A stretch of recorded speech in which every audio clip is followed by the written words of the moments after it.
Hi friends, welcome to SK96 channel. So 8th class biology సంబంధించి already part 1లో semester 1కి సంబంధించి 4 lessons చెప్పడం జరిగిందండి. సో ఈ వీడియోలో 5, 6, 7 చూడండి. సెమిస్టర్ 2 సంబంధించి చూద్దామండి. సో 5th లెసన్ అండి, కౌమార దశ. సో కౌమార దశ వచ్చి జీవిత కాలంలో ప్రత్యుత్పత్తి పరిపక్వతను సాధించడానికి శరీరంలో మార్పులు జరిగే కాలం ఏదంటే కౌమార దశ అండి. ఇది ఈ కౌమార దశ సాధారణంగా 11 సంవత్సరాలు మొదలయ్యి 18, 6, 19 సంవత్సరాల వరకు ఉంటుందండి. సో ఆడపిల్లలు అయితే 2 సంవత్సరాల ముందు జరుగుతుందండి, రెండు లేదా 1 సంవత్సరం ముందు జరుగుతుంది బాయ్స్ కన్నా. సో టీనేజ్ అనేది ఏంటంటే 13 నుంచి 18, 6, 19 సంవత్సరాలండి. ఇవి డైరెక్ట్ బిట్స్ అండి, ఇవి టెక్స్ట్ బుక్లో ఇచ్చారు. So important. నెక్స్ట్ కౌమార దశలో ఏర్పడే మార్పుల వల్ల దీన్ని యుక్త వయసు అంటారండి. కౌమార దశను యుక్త వయసు అని కూడా అంటారండి. కారణం ఏంటంటే అనేక మార్పులు ఈ దశలో ఎక్కువగా జరుగుతాయి. యుక్త వయసులో హఠాత్తుగా ఎత్తు పెరుగుతారండి. అలాగే సంపూర్ణ ఎత్తు అంటే ప్రస్తుత ఎత్తు బై ప్రస్తుత వయసులో గరిష్ట ఎత్తు శాతం ఎంత ఉంటుందో అది ఇంటూ 100 అండి. సో ఫార్ములా వస్తే రావచ్చు. ఇక్కడ చూడండి, ప్రస్తుత వయసులో గరిష్ట ఎత్తు యొక్క శాతం ఇక్కడ ఇవ్వడం జరిగిందండి. 8 సంవత్సరాల వయసు అప్పుడు నార్మల్ ఎత్తు ఎంత ఉంటారంటే 72 ఉంటారండి, 72% ఉంటారండి బాయ్స్. గర్ల్స్ అయితే 77 ఉంటారండి. 9 సంవత్సరాలకి 75% ఉంటారు, గర్ల్స్ వచ్చి 81% ఉంటారు. 10 సంవత్సరాలకి 78, వాళ్ళైతే 84 సంవత్సరాలు ఉంటారు. 11 సంవత్సరాలు ఇప్పుడు 81 ఉంటారండి బాయ్స్. గర్ల్స్ వచ్చి 88% ఉంటారండి హైట్. 12 సంవత్సరాలప్పుడు వీళ్ళు 84% ఉంటే వీళ్ళు 91% ఉంటారండి. సో 13 సంవత్సరాలప్పుడు 88 ఉంటే వీళ్ళు 95 ఉంటారండి. 14 సంవత్సరాలప్పుడు బాయ్స్ వచ్చి 92% హైట్ ఎక్కువగా పెరిగితే 98% పెరుగుతారండి లేడీస్. 15 సంవత్సరాలప్పుడు 95% పెరిగితే గర్ల్స్ వచ్చి 99% హైట్ ఎక్కువగా పెరగడం జరుగుతుందండి. సో 16 సంవత్సరాలప్పుడు బాయ్స్ వచ్చి 99 అయితే గర్ల్స్ వచ్చి 99.5% పెరుగుతారండి. 17 సంవత్సరాలప్పుడు బాయ్స్ వచ్చి 99, అదే గర్ల్స్ అయితే 100% హైట్ పెరగడం జరుగుతుందండి. సో ఇవి మనకి ఎత్తుపరంగా ప్రస్తుత వయసులో గరిష్ట ఎత్తు అనేది ఒక ఫార్ములా ఇస్తే దానికి ఉపయోగపడుతుంది ఇక్కడ ఇవ్వడం జరిగిందండి. సో మొదట్లో అమ్మాయిలు అబ్బాయిల కంటే వేగంగా పెరిగిన 18 ఏళ్ళ వయసు వచ్చినట్టుకంటే ఇద్దరు గరిష్ట ఎత్తుని చేరుకుంటారండి. ఇక్కడ ఆల్రెడీ ఇచ్చాను చూడండి బిట్టుగా. ఇక ఆల్రెడీ చూస్తే అన్ని దగ్గరలో కూడా లేడీస్ కొంచెం వేగంగా పెరిగినట్టు అనిపిస్తుంది పర్సంటేజ్, కానీ 18 సంవత్సరాలు వచ్చేటప్పటికి 100. సో ఒక ఎత్తుని గరిష్ట ఎత్తుని కలిగి ఉంటారండి. నెక్స్ట్ వచ్చి శబ్దపేటిక అండి. శబ్దపేటిక లేదా స్వరపేటిక అనేది పెరగడం జరుగుతుందండి ఈ దశలో. గొంతు భాగంలో ఉబ్బెత్తిగా సొచ్చుకొని పెరిగే నిర్మాణం ఇది ఏమంటారంటే ఆడమ్స్ యాపిల్ అంటారండి. ఇది ఎక్కువగా బాయ్స్లో కలుగుతుంది ఈ దశలో, కౌమార దశలో. కౌమార దశలో ప్రత్యుత్పత్తి అవయవాలు అభివృద్ధి చెందుతాయండి. అలాగే కౌమార దశలో ద్వితీయ లైంగిక లక్షణాలు ఏర్పడతాయండి. ఎగ్జాంపుల్ మీసాలు రావడం, ఛాతీ భాగం పెరగడం, రోమాలు రావడం, ఇటువంటివి. నెక్స్ట్ హార్మోన్లు అండి. హార్మోన్లు రసాయనిక పదార్థాలండి. ఇవి అంతఃస్రావి గ్రంథులను లేదా వినాల గ్రంథులు అంటారు. వాటిని విడుదల చేస్తాయండి ఇవి, ఈ హార్మోన్స్ అనేవి. ఈ దశలో అబ్బాయిలలో ముస్కాలు, పురుష హార్మోన్ లేదా టెస్టోస్టెరాన్ స్రవిస్తాయండి. అమ్మాయిలు అయితే స్త్రీ హార్మోన్ అంటారు. ఆ హార్మోన్ ఏంటంటే ఈస్ట్రోజన్ను లేదా స్త్రీ బీజ కోశాలు స్రవిస్తాయండి అమ్మాయిలు అయితే, గుర్తుపెట్టుకుని. అలాగే అమ్మాయిలో పాలన స్రవించే గ్రంథులు ఉంటాయండి, క్షీరగ్రంథులు. ఇవి కూడా ఈ దశలోనే, కౌమార దశలోనే అభివృద్ధి చెందుతాయండి వృక్షజాలలో. నెక్స్ట్ వచ్చి పీయూస గ్రంథి అండి. పీయూస గ్రంథి అనేక హార్మోన్ స్రవిస్తుందండి, అందుకని దీన్ని ప్రధాన గ్రంథి అని కూడా అంటారండి. పిట్యూటరీ గ్రంథి కూడా అంటారు దీనికి. ఋతుచక్రం అండి, దీన్ని బహిష్ట అంటారు. ఇది ఎక్కువగా ఆడవారిలో నిరంతర ప్రక్రియ ఇది. సో 28 నుండి 30 రోజులకు వస్తుందండి ఈ ఋతుచక్రం అనేది. అయితే ఋతుచక్రం అనేది మొదట రజస్వాల అనంతరం నుంచి స్టార్ట్ అవుతుందండి. సో మొదటిదే రజస్వాల అంటారు. అప్పటి నుంచి ఇంకా ఋతుచక్రం డైలీ కంటిన్యూగా ప్రతి ఆడపిల్లకు కూడా కంటిన్యూగా ఉంటుందండి. ఈ రజస్వాల వయసు వచ్చి 45 నుంచి 50 సంవత్సరాల వరకు ఉంటుందండి. 45 నుంచి 50 వచ్చి ఆగిపోతుందండి. ఈ స్టార్ట్ అయ్యి 18 కాదు, కౌమార దశ వచ్చేటప్పుడు స్టార్ట్ అవుతుంది కదా, ఆ స్టార్ట్ అయిన నుంచి 45 నుంచి 50 సంవత్సరాలప్పుడు ఆగిపోతుంది. మానవుని కణాల్లో కేంద్రకంలో 23 జత క్రోమోజోములు ఉంటాయండి. ఇది వెరీ వెరీ ఇంపార్టెంట్ అండి. 99% ఈ టాపిక్ నుంచి రావడం జరుగుతుంది. మానవ కణాల్లో కేంద్రం మొత్తం క్రోమోజోములు ఏంటంటే 23 జతలు అండి, అంటే 46 అండి, గుర్తుపెట్టుకోవాలి. వీటిలో X మరియు Y అనేవి లైంగిక క్రోమోజోములు ఉంటాయండి. ఇవి అల్లోజోములు అంటారండి. అంటే 23 జతల్లో ఒక జత అనేది X మరియు Y అనే లైంగిక క్రోమోజోములు ఉంటాయండి. వీటిని లైంగిక క్రోమోజోములు అల్లోజోములు అంటాయి. ఈ ఒక జత వల్లే మనకి ఆడబిడ్డ మగబిడ్డ అనేది జరుగుతుందండి. ఇక్కడ చూడండి ఇవ్వడం జరిగింది. అదే మగవాళ్ళు అయితే XY 2 వస్తాయండి శుక్రకణాలు, అదే ఆడవాళ్ళు అయితే XX వస్తాయి. సో XY కలిగినప్పుడు మగపిల్లడు పుడతాడు, XX కలిగిన ఆడపిల్ల పుడుతుందండి. ఇక్కడ డయాగ్రామ్ ఏం జరిగింది మీకు అవగాహన కోసం. నెక్స్ట్ వచ్చి పీయూస గ్రంథి అండి. పీయూస గ్రంథి మెదడుకు అదుక్కొని ఉంటుందండి. థైరాయిడ్ గ్రంథి అండి. థైరాయిడ్ గ్రంథి థైరాక్సిన్ హార్మోన్ స్రవిస్తుంది, దీనివల్ల గాయిటర్ వ్యాధి వస్తుందండి. నెక్స్ట్ క్లోమ గ్రంథి అండి. క్లోమ గ్రంథి మధుమేహ వ్యాధి కారణమవుతుందండి. ఇది ఇన్సులిన్ అనే హార్మోన్ స్రవిస్తుందండి. ఈ ఇక్కడ రాసిన 3 కూడా ఇంపార్టెంట్. ఏదైనా అడగొచ్చండి, ఏ విధంగానే బిట్ ఫ్రేమ్ చేసి ఇవ్వచ్చు. నెక్స్ట్ అధిక గ్రంథి అండి. అధిక గ్రంథి వల్ల రక్తహీనత ఏర్పడుతుందండి. ఈ అధిక గ్రంథి అనేది అడ్రినలిన్ అనే హార్మోన్ను స్రవిస్తుంది. ఇది ఒత్తిడిను సర్దుబాటు చేసే గ్రంథి అండి ఇది. అది ఒక గ్రంథి. నెక్స్ట్ పీయూష గ్రంథి అండి. పీయూష గ్రంథిని పెరుగుదల హార్మోన్ అంటారండి. నెక్స్ట్ వచ్చి కీటకాల్లో జరిగే రూప విక్రయంను కీటక హార్మోన్లు నియంత్రిస్తాయండి. కీటకాలు జరిగేది. అలాగే కప్పలో జరిగే రూప విక్రయంను థైరాయిడ్ గ్రంథి స్రవించి థైరాక్సిన్ హార్మోన్ నియంత్రిస్తుందండి కప్పలో అయితే. వివాహ వయస్సు అండి, బాయ్స్కి అయితే 21 సంవత్సరాలు, గర్ల్స్కి 18 సంవత్సరాలు మన చట్టం అది.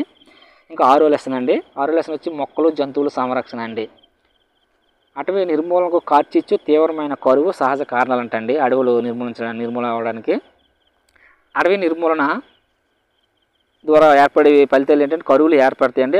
అనంతరం ఎడారీకరణం ఏర్పడుతుందండి. ఎడారులుగా మారుతాయండి ప్రాంతాలు అడవులు ఎక్కువగా కొట్టేయడం వల్ల. నెక్స్ట్ వన్యప్రాణుల అభయారణ్యం అంటే అలాగే జాతీయ ఉద్యానవనాలు, అలాగే జీవవరణ రిజర్వ్. ఇక్కడ 3 రకాలు ఉన్నాయండి. కొంచెం డిఫరెన్స్ ఉంటుంది, ఒకసారి చూసుకోండి.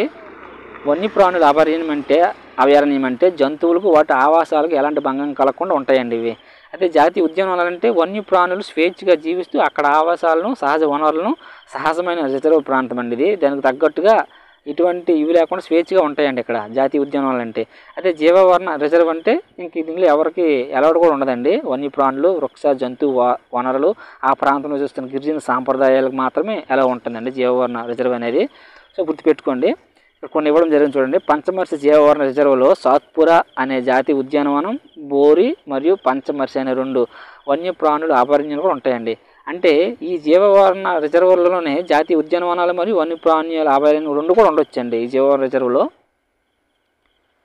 గుర్తుపెట్టుకోండి. నిర్దిష్ట ప్రాంతంలో కనిపించే మొక్కలు జంతువులు జాతులను ఎండమిక్ జాతులు అంటారండి. ఒకే ప్రాంతంలో కనిపించే మొక్కలు లేదా జంతువుల జాతులను ఎండమిక్ జాతులు అంటారు. అడవి దున్న లేదా పెద్ద ఉడత. అడవి దున్న లేదా పెద్ద ఉడతను జెయింట్ స్క్వేల్ అంటారండి. ఇవి కూడా ఎండమిక్ జాతుల కింద ప్రస్తుతం మనం చూడవచ్చు. అడవి దున్న, పెద్ద ఉడత అనేవి ఇవి కేవలం కొన్ని ప్రాంతాలకే పరిమితం అవుతాయి ఇవి. నెక్స్ట్ నల్లదుప్పి అండి. నల్లదుప్పి లేదా కృష్ణ జింక, తెల్లకల్ల జింక, ఏనుగు, బంగారు పిల్లి, ముసలి, బాతు, కొండ చిలువ, ఖడ్గమృగం ఇవన్నీ కూడా అంతరించిపోతున్న జీవులకు ఉదాహరణలు అండి. ఇవన్నీ కూడా అంతరించిపోయిన జీవులకు దగ్గరగా ఉన్నాయి. నెక్స్ట్ భారతదేశంలో మొదటి రిజర్వ్ అటవీ ప్రాంతం ఏదంటే సాత్పురా జాతీయ ఉద్యానవనం అండి. ఇవి గుర్తుపెట్టుకోవాలి. ఇక్కడ ఎక్కువ టేకు మొక్కలు ఉండడం జరుగుతుంది. సాత్పురా జాతీయ ఉద్యానవనంలో రాక్ షెల్టర్లు, రాక్ పెయింట్లు కనిపిస్తాయండి. పంచమర్సి జీవవరణ రిజర్వ్ ప్రాంతంలో 55 రాక్ షెల్టర్లు ఉన్నాయండి. ఓకేనండి పంచమర్సి జీవవరణ రిజర్వ్లో. అలాగే టైగర్ రిజర్వ్ అండి. టైగర్ రిజర్వ్ అంటే పులుల సంరక్షణ కేంద్రం అండి. ఇది కూడా సెంట్రల్ గవర్నమెంట్ తీసుకురావడం జరిగింది. ఓన్లీ పులులు అంతరించిపోతాయనే ఉద్దేశంతో వాటిని కాపాడడానికి సాత్పురా జాతీయ ఉద్యానవనంలో ఉన్నాయండి ఇవి. నెక్స్ట్ రెడ్ డేటా బుక్ అండి. ఇది 2 టైమ్స్ అడిగాడండి టెట్లో. రెడ్ డేటా బుక్ అంటే ఆపదలో ఉన్న మొత్తం జంతువులు లేదా మొక్కలు జాబితా నమోదు పుస్తకం అండి. ఇప్పుడు మనం అలా చెప్పి అంతరించిపోతున్నాయి అటువంటివన్నీ కూడా ఈ రెడ్ డేటా బుక్లో ఎంటర్ చేస్తుండే అలాంటి పేర్లు ఆపదలో ఉన్న మొక్కలు మరియు జంతువుల జాబితాను. 1 టన్ను కాగితం తయారీకి 17 వృక్షాలు అవసరం అంటండి. అంటే 17 పెద్ద చెట్లు అవసరం అంట 1 టన్ను కాగితంకి. కనుక కాగితాన్ని మనం ఎక్కువగా యూజ్ చేయకూడదండి, పొదుపు చేయాలి. నెక్స్ట్ చూడండి, పక్షులు అంటే 1500 కిలోమీటర్ల వరకు ప్రయాణిస్తాయి అంటండి. పక్షులు అనేవి 1500 కిలోమీటర్లు ప్రయాణిస్తాయండి. కాగితాన్ని 5 నుంచి 7 సార్లు రీసైక్లింగ్ చేయవచ్చు అండి. మనం ఆధారంగా ఒక కాగితం ఒకసారి యూజ్ చేసి వదిలేయకూడదండి. ఎందుకంటే మనకి వృక్షాలు తగ్గిపోతే మనకే ప్రాబ్లం. కనుక కాగితాన్ని రీసైక్లింగ్ చేసి యూజ్ చేసుకోవచ్చు అండి. ఎందుకంటే 1 టన్ను కాగితానికి 17 వృక్షాలు మనం నరకవలసి వస్తుంది. నెక్స్ట్ చూడండి, సైబేరియన్ కొంగలండి. రష్యా నుండి రాజస్థాన్, భరత్పూర్ మన భారతదేశంకి వస్తాయండి. అలాగే హర్యానాలో సుల్తాన్పూర్కి వస్తాయండి. అందుకని పక్షులు 1500 కిలోమీటర్ల వరకు ప్రయాణించి వస్తాయండి. ఎక్కడెక్కడి నుంచి వస్తాయండి. కారణం ఏంటంటే అక్కడ ఉన్నటువంటి ప్రతికూల పరిస్థితులను తట్టుకోలేక వాటికి అనుకూలమైన వాతావరణ పరిస్థితులకు తట్టుకోవడానికి వస్తుంటాయండి సైబేరియన్ కొంగలు లేదా ఇతర పక్షులు కూడా. లాస్ట్ లెసన్ వచ్చి 8th క్లాస్ బయాలజీ సంబంధించి వాయు జల కాలుష్యం అండి. గాలిలో నత్రజని ఎంత శాతం ఉంటుందంటే 78% ఉంటుందండి. ఆమ్లజని 21% ఉంటుందండి. CO2 0.03% వరకు ఉంటాయండి. ఇవి డైరెక్ట్ బిట్స్ అండి. వాయు కాలుష్యం వల్ల అనేక శ్వాసకోశ సమస్యలు వస్తాయి. CO అనేది వాహనాలు ఇంధనాలు మండిస్తే వస్తుంది. ఇది విషవాయువు. మనం ఆల్రెడీ యూజ్ చేస్తున్నాం కదా వెహికల్స్ ఇవన్నీ. దాని ద్వారా CO అనేది రావడం జరుగుతుంది. కార్బన్ మోనాక్సైడ్ అండి. ఇది ఒక విషవాయువు. సమశుద్ధి కర్మాగారాల వల్ల SO2, N2 వంటి విషవాయువులు కాలుష్య కారకాలండి. SO2 అంటే సల్ఫర్ డైఆక్సైడ్, N2 అంటే నైట్రోజన్ సల్ఫేటు డైఆక్సైడ్. సో వీటి వల్ల ఎక్కువగా కాలుష్య కారకాలండి ఇవి. ఈ వాయువులు విషవాయువులు ఇవి ఫ్యాక్టరీస్ వల్ల విడుదలవుతున్నాయి. ఫ్లోరో కార్బన్స్ అండి సిఎఫ్సి. ఈ సిఎఫ్సి వల్ల ఓజోన్ పొర దెబ్బతీస్తాయండి క్లోరోఫ్లోరో కార్బన్స్. నెక్స్ట్ ఆమ్ల వర్షాలండి. ఆమ్ల వర్షాలకు కారణం ఆమ్లాలు ఏంటంటే సల్ఫ్యూరిక్ ఆమ్లం, నైట్రిక్ ఆమ్లం అండి. అలాగే తాజ్మహల్ ఉంది కదండి, తాజ్మహల్కు అంటే దాని యొక్క మార్బుల్ క్యాన్సర్ రావడం కారణం ఏంటంటే ఈ ఆమ్ల వర్షాలు అండి. దీనికి కారణం ఈ ఆమ్లాలు వచ్చి సల్ఫ్యూరిక్ ఆమ్లం, నైట్రిక్ ఆమ్లం అండి. మార్బుల్ క్యాన్సర్ అంటే తాజ్మహల్లో ఉన్నటువంటి మార్బుల్స్ అనేవి కూడా ఈ ఆమ్ల వర్షాల ద్వారా పోతున్నాయండి, పాడైపోతున్నాయి రోజు రోజుకు. నెక్స్ట్ చూడండి సిఎన్జి కాంప్రెస్డ్ నేచురల్ గ్యాస్ అండి. సిఎన్జి అంటే ఎల్పిజి అంటే లిక్విఫైడ్ పెట్రోలియం గ్యాస్ అండి. ప్రస్తుతం ఇవి ఎక్కువగా యూజ్ చేయమని చెప్తున్నారు, ఎందుకంటే ఇవి కాలుష్య కారకాలు కాని ఇంధనాలండి ఇవి.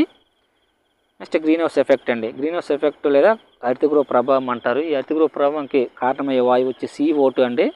గ్రీన్ హౌస్ ఎఫెక్ట్కు ముఖ్య కారణమయ్యే మూలకం CO2. భూ వాతావరణం సగటు ఉష్ణోగ్రత పెరగడం ద్వారా గ్లోబల్ వార్మింగ్, భూతాపనం కారణమవుతుందండి. హరితగృహ వాయువులు అండి CO2, మీథేన్, నైట్రస్ ఆక్సైడ్, నీటి ఆవిరి. ఇది డైరెక్ట్ బిట్ అండి, ఇది కూడా వచ్చింది ఒకసారి.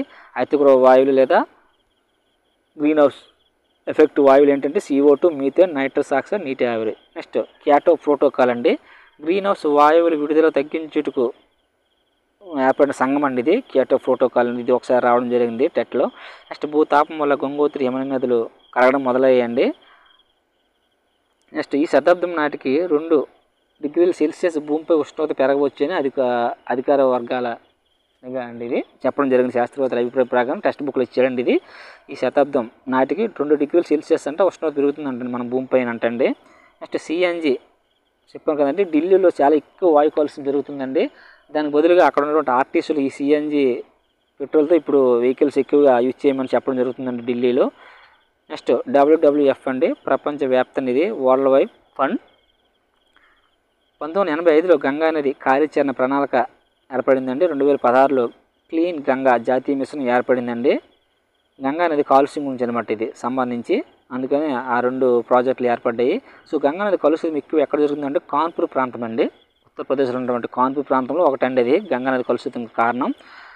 నెక్స్ట్ వచ్చి ఉష్ణ జలం కూడా కాలుష్య కారణం అండి. ఉష్ణ జలం అంటే ఫ్యాక్టరీస్ ద్వారా విడుదల చేస్తారు కదా వాటర్, హాట్ వాటర్, అది కూడా కాలుష్య కారణం కింద ఉందండి, అది కూడా ఎఫెక్టే.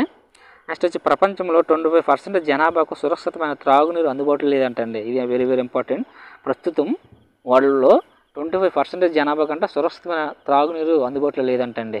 నెక్స్ట్ క్లోరినేషన్ అండి. క్లోరినేషన్ అంటే క్లోరిన్ బిళ్ళలు లేదా బ్లీచింగ్ పౌడర్ అండి. ఇది ఒకసారి రావడం జరిగింది, లేటెస్ట్ మోక్ టెస్ట్లో కూడా ఇచ్చినట్టున్నారు. ఇది క్లోరిన్కు కారణమయ్యే ఏంటంటే క్లోరిన్ బిళ్ళలు లేదా బ్లీచింగ్ పౌడర్ అండి.